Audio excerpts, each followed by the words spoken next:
may be tragic, but it has settled many things. Respected judges, worthy opponents, and dear audience, I stand against the motion that bar settles nothing. Let's not romanticize peace to the point where we become blind to the history. War is tragic, it is painful, but to say that it settles nothing is simply historically inaccurate and morally misleading. Take World War II.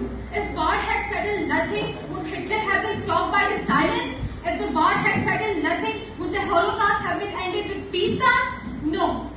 Because of the war has stopped the Nazi regime. Because of the war, millions of liberated were saved. Similarly, Pakistan itself was born out of conflict.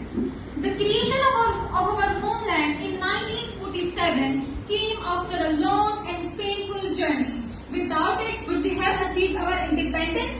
Would we have our own voice, our own flag? No, let's be honest. Would we have our own freedom if our ancestors just kept saying war settles nothing? No, we are standing right here because someone was brave enough to fight back. Take example of the 1971 Bangladesh Liberation War, which resulted in the formation of free and independent Bangladesh. After decades of political oppression, language ban, and societal pressure, finally led to a war that had resolved a long-lasting conflict.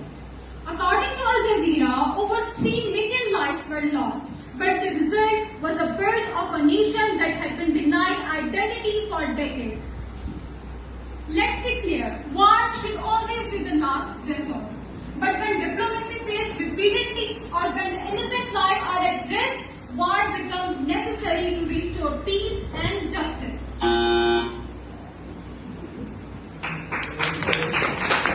people say war creates more problems. And yes, war has a price. But what about the price of silence in the name of genocide? What about the price of inaction when the innocent are being slaughtered? War may be tragic, but it is not useless and it has settled many things. I leave you with a quote by Winston Churchill that you may have to fight when there is no hope of victory, because it is better to perish than to die as a slave. Thank you.